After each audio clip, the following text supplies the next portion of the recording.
ওই যে কথাটা বলে হজরত নবীর জায়গায় যে হজরত মোহাম্মদ সাল্লাহ সাল্লাম বলি, আপনারা বাণীতে এসেছিলেন হজরত মুজিবুর রহমান, কারণ হজরত মানে হইল জনাব, তাই না? মিথ্যা কথা বলছি?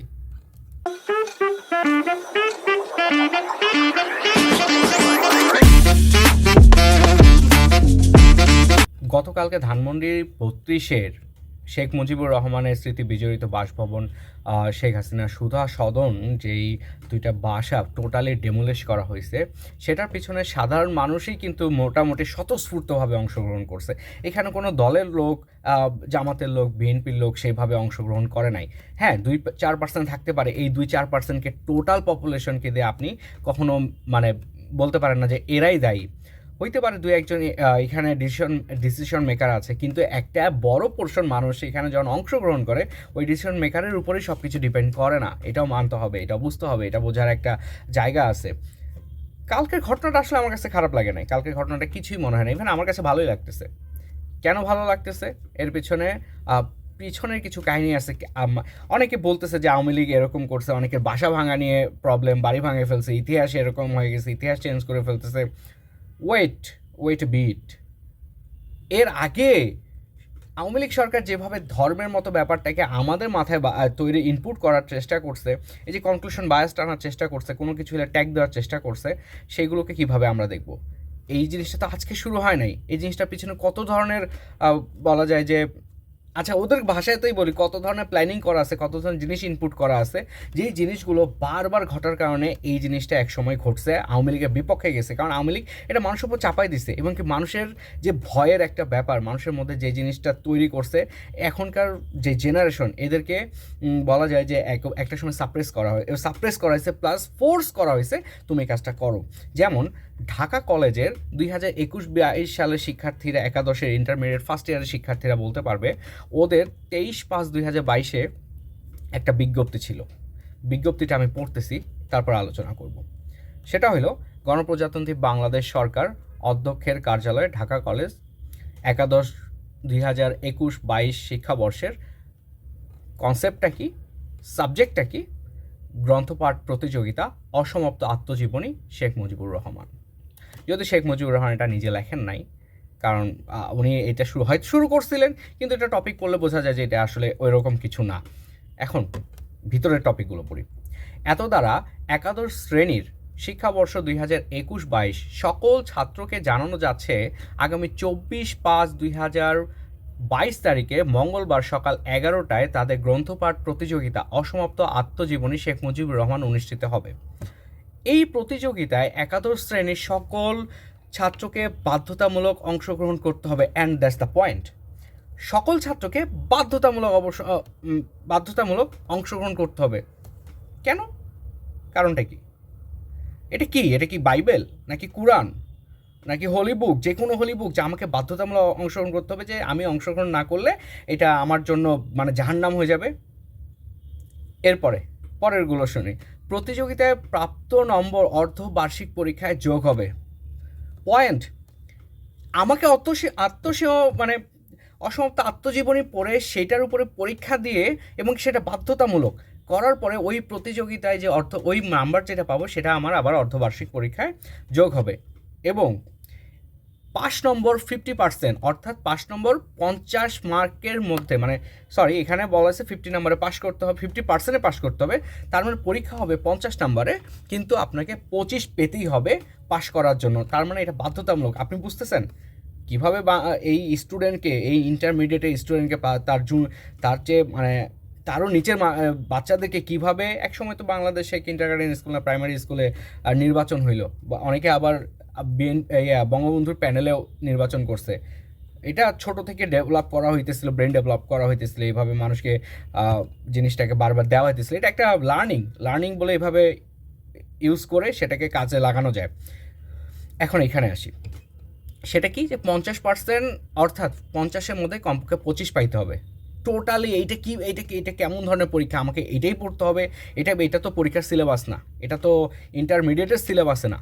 এরপরে কি, উক্ত প্রতিযোগিতায় পাশ ব্যতীত কোনোভাবে দ্বাদশ শ্রেণীতে উত্তীর্ণ করা হবে না। That's the point. সিলেবাস, এটা তো সিলেবাসে না, ইন্টারমিডিয়েট সিলেবাসে এই জিনিসটা নাই। ইন্টারমিডিয়েট সিলেবাসে আমরা তো এটা পড়ছি, মানে আমরা তো আমাদের হয়তো অনেকে জোর করে পড়ানো হয়েছে, আমি আমার জায়গা থেকে পড়ছি। আমার কথা হইলো যে এটা কেমন কথা যে আমি ওই জিনিসটা পারবো না, শেখ মুজিবুর রহমানের ওই জিনিসটা অসমাপ্ত আত্মজীবনী যদি না পড়ি তাহলে আমি ইন্টারমিডিয়েট সেকেন্ড ইয়ারে উঠতে পারবো না। তাহলে কি এইটা আমাকে, মানে আমি যদি সায়েন্সের স্টুডেন্ট হই তাহলে ফিজিক্স কেমিস্ট্রি বায়োলজি কিছুই না, দ্যাটস দ্য, মানে এফ ওয়ার্ড ইউজ করতে মন চাচ্ছে, এটা খুব আমার কাছে মনে গালাগালি খুব ভালো জিনিস লাগে মাঝে মধ্যে। তো একটা কথা হইলো যে ইন্টারমিডিয়েট সেকেন্ড ইয়ারে ওঠার জন্য এটা আমার কাছে বাইবেলের মতো, এটা আমার কাছে কোরআনের মতো। বুঝতে পারতেছেন কোথায় একটা স্টুডেন্টকে টোটালি মানে ব্রেন ওয়াশ করা হইতেছিল যে এইটা আমাকে যদি না পারি তাহলে আমি সেকেন্ড ইয়ারে উত্তীর্ণ হতে পারবো না। উল্লিখিত তারিখে কলেজে উচ্চ মাধ্যমিক অনার্স মাস্টার্স শ্রেণীর সকল ক্লাস স্থগিত থাকবে, তবে সকল প্রকার পরীক্ষা যথারীতি অনুষ্ঠিত হবে। উল্লেখ্য কলেজ বাস উক্ত দিনে নির্ধারিত স্থান সময় সকাল 8টার দিকে উপস্থিত হবে। তো যেই ব্যাপারটা বলতেছিলাম, আমার প্রশ্ন হইল, ইজ ইট আ লিগাল?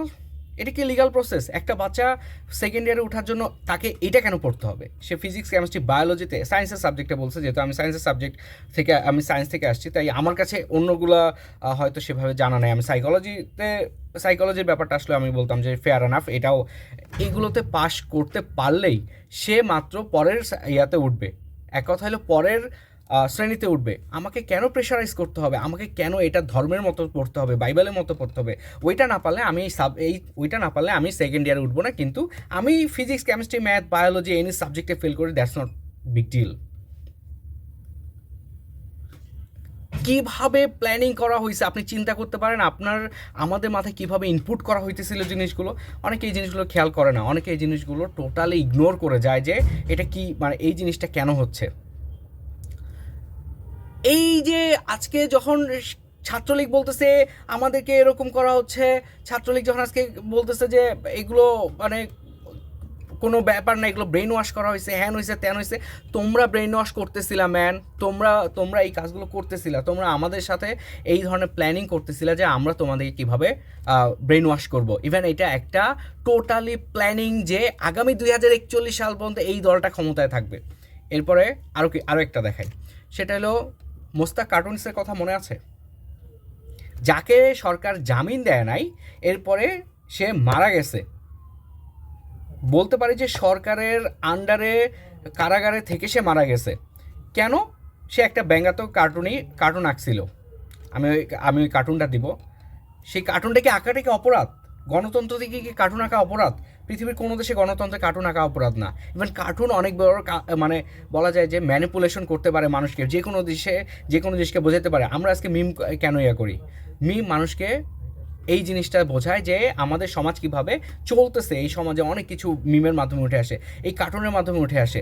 রসালো ছিল, মৌচাকে ঢিল ছিল, এখন এই জিনিসগুলো একটাও নয়। এই মোস্তাক কার্টুন আঁকছিল বলে তাকে বলা যায় যে সে মারা গেছে, এবং কি এটা নিয়ে ঢাকা ভার্সিটিতে আন্দোলনও হয়েছে।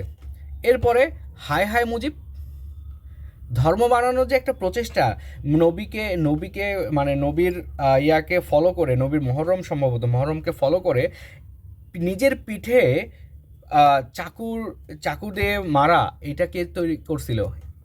এদেরকে কে, মানে এইসব মানে তেল বা চাটুকারদেরকে কারা আওয়ামী লীগে নিছিল, কারা আওয়ামী লীগে এই জিনিসগুলোকে রাখছিল, যে এই মানুষগুলো যে একটা, মানে আমরা এগুলোকে সাধারণ মানুষের চোখে পড়ে না? আপনাদের কি মনে হয় আপনারা এই বুদ্ধি নিয়ে এত বছর দেশ চালাইছেন আর মনে করছেন যে আমরা তো কনফিডেন্ট? এরপরে ওসি প্রদীপ, সে কি ঘটাইছিল? এটাও কি একটা সরকারের দায়বদ্ধতার জায়গা না? কোথায় না? আপনি আমাকে বলেন কোথায় না? আবরার হত্যাকাণ্ড কেন মনে নাই? ওইসব আপনারা, আমি এই ভিডিওগুলো একটার পর একটা দিতে পারি, এখানে অ্যাড করতে পারি, কিন্তু আমার কেন জানি মনে হয় যে আপনারাও একটু সার্চ করে দেখেন জিনিসগুলো। আমি যেহেতু বলতেছি, আপনারা একটু সার্চ করে দেখেন যে আসলে কোথায় কোথায় প্রবলেম, কোথায় কোথায় ইস্যু, এবং কি এইগুলো ধরে আপনারা এই ছাত্রলীগ আওয়ামী লীগের লোকগুলোকে প্রশ্ন করেন, চায়ের দোকানে হোক, সামনে পেলে হোক, মেসেঞ্জারে হোক, যে আপনারা যেই কাজগুলো করছেন সেই কাজগুলো কতটুকু যৌক্তিক হয়েছে আমাদেরকে এইভাবে, মানে একটা সমাজের জন্য কোনো কিছু করতে দিবে না। ওসি প্রদীপের ব্যাপারটার কথা বলতেছি। এরপরে কার কথা, এরপরে মানে আমি যদি বলি, এরপর আমি একটা ভিডিও দিব, আমি লাস্টে একটা ভিডিও দিব, ছাত্রলীগের একজন ভোট দিতে পারে নাই বলে সে, মানে এটা একটা ইন্টারভিউ ছিল আর কি, সে ভোট দিতে পারে নাই, তার ভোটটা অন্যজন দিয়ে দিয়েছে, এটাও কিন্তু বলতেছিল। তার মানে এটা আমরাও জানি ভোট কীভাবে কারচুপি হয়েছে, এটা আমরাও জানি। তখন তো আমরা তো কথা বলতে পারতাম না, এখন যখন কথা বলতে পারতেছি আপনারা কেন নিতে পারতেছেন না? কার্টুনিস্টের মতো কি আমরা তখন যদি মারা যেতাম এই, তাহলে সেটা কি রাইট হইতো? দিস ইজ মানে এইটা কি রাইট? একটা ডেমোক্রেসি, একটা মানে একটা গণতন্ত্রের জায়গায় রাইট? ও আপনাদের এখন খুব গায়ে লেগে যাচ্ছে, কি জানি বলে বাসা ভাঙছে এ ভাঙছে। এইটা কথা সত্য যে শেখ মুজিব এবং শেখ হাসিনার মধ্যে যদি ডিফারেন্সিয়েট করা হয় কে সবচেয়ে বেশি ফ্যাসিস্ট, তাহলে শেখ মুজিবুর রহমান ফেয়ার মার্ক পেয়ে যাবে। সে ততটা ফ্যাসিস্ট ছিল না, তার মেয়ে তার দ্বিগুণ চারগুণ বেশি ফ্যাসিস্ট। এই জিনিসটা আপনাদের মাথায় ঢোকে না, এই জিনিসগুলো আপনাদের সঙ্গে আলাপ আলোচনায় কেউ করে না, কখনো এই জিনিসগুলো দেখায় না।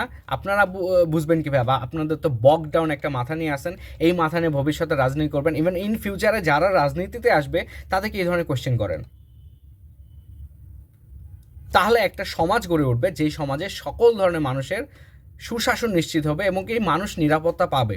আমি আরও অনেকের কথা বলতে পারি, এই মুহূর্তে ফটোগ্রাফারের নাম মনে নেই, যে শহীদুল্লাহ মনে হয় সম্মত ফটোগ্রাফার। এরপরে কে, জগন্নাথের মেয়ে যাকে জামিন দেওয়া হয় নাই। ডিজিটাল সিকিউরিটি অ্যাক্ট নামে একটা বাজে টপিক, মানে বাজে একটা অ্যাক্ট চালু করছিল শেখ হাসিনা। এই শেখ হাসিনাকে আপনারা এখনও আম্মা, আব্বা, আপা মানে কি করবেন? আপনার মায়ের পিছনেও মনে হয় এত সময় দেন না।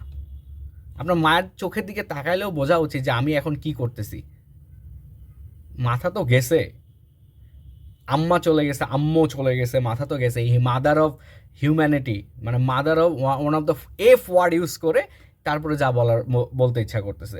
এরপরে আপনারা এই কাজগুলো করছেন, এইভাবে ইন্টারমিডিয়েটের তার নিচের ছাত্রদেরকে কী রকম প্রেশারাইজ করছেন এবং হলেও একই রকম প্রেশারাইজ করছেন। এখন বলবেন যে না আমি তো করি নাই। আপনারা কি, আমি তো জানি আপনারা কী ধরনের মানুষ, কী ধরনের, এটা আমি শুধু না, এখানে এই ছাত্ররা আজকে খেপছে কেন, আপনাদের উপরে কেন বিশ্বাস হারাইছে, এই জিনিসগুলো প্রত্যেকটাই পার্ট বাই পার্ট যদি সাজানো যায় এত বড় ভিডিও হবে, এই ভিডিওর মানুষ দেখতে চাবে না। কিন্তু ওদেরকে যদি দেখাইতে পারতাম তাহলে সবাই বিশ্বাস করতো যে আপনারা প্রত্যেকজন এক একটা কালপ্রিট, যারা 16 বছর ক্ষমতায় থাকে এই কালপ্রিট একটা মানে কার্ড তৈরি করার চেষ্টা করছে, যাদেরকে আমাদেরকে সবাইকে সম্মান করতে হবে। ওই যে কথাটা বলে হজরত নবীর জায়গায় যে হজরত মোহাম্মদ সাল্লাল্লাহু আলাইহি ওয়াসাল্লাম বলি, আপনারা বাণীতে এসেছিলেন হজরত মুজিবুর রহমান, কারণ হজরত মানে হইল জনাব, তাই না? মিথ্যা কথা বলছি? যে মৃত্যু হলো, যে লেখক মোস্তাকের যে মৃত্যু হলো, আমরা তার বিচার চাই। আর কোনো প্রাণ বা আর কোনো মানুষকে যেন ডিজিটাল নিরাপত্তা আইনে গ্রেফতার না করা হয়, আমরা অবিলম্বে আইন বাতিল চাই। স্বৈরাচারী ফ্যাসিবাদী এই রাষ্ট্রকে আমরা প্রতিরোধে আমরা এর বিরুদ্ধে একটা প্রবল প্রতিরোধ আমরা। আমার একটা শখ যে হ্যাঁ এই মেশিনে ফার্স্ট টাইম আমি ভোট দিতেছি। হ্যাঁ আমি নিজে একজন ছাত্রলীগ কর্মী, আমি দিব। ভিতরে ঢুকে আমি না দিয়ে ইয়ে করে আমার ইয়েটা বের করে না, উনি খালি আমার ফিঙ্গারপ্রিন্টটা নিয়ে উনি কি করলো, ওই নিজের হাতে নিজে ভোট দিয়ে ফেলাইলো। আমি ছেলে বললাম ওই তিনতলা যেই হোক না কেন, এগুলো তো ভালো না। আমরা ছাত্রলীগ কর্মী, আমরা যদি ভোট না ঠিক মতো না দিতে পারি, ঘটনাটা আমি গেছি ঠিক আছে, আমার নাম্বার সব বের করছে, হ্যাঁ সব বের করছে। হ্যাঁ আমি ভোট দিব ঠিক আছে, সে আমার তার তর্জনীর ইয়েটা নিছে, নেওয়ার পরে বললো যে আপনার পছন্দের প্রতি ইয়ের ভিতরে যা ইয়েটা দেন। হ্যাঁ আমি ঢুকার আগে উনি ঢুকা দিয়ে ফেলাইছে। তা আমি শখ করে যে দিব, আমার সে ভোট দিয়ে ফেলাইছে। আমি বললাম এটা কি হলো ভাই, আমি আসছি, আমি তো সেটাতেই দিব, আপনি দাঁড়ান আমি দেখেন আমি কোনটাতে দেই। তো আমি ওনার বলতেছি যে ভাই ফার্স্ট মেশিন ভোট দিতেছি, হ্যাঁ দেখি আমি একটু টিপ দিয়ে, না উনি ভোট দিয়ে ফেলাইছে, ভোট দিয়ে বের হয়ে গেছে, নৌকাতে দিছে। তা আমিও তো নৌকা দিয়ে দিতাম, যাই হোক, কিন্তু আমি মেজাজ গরম হয়ে গেছে এই কারণে। এইটা কি, আমিও তো নৌকাতেই দিব, আমি তো নৌকারই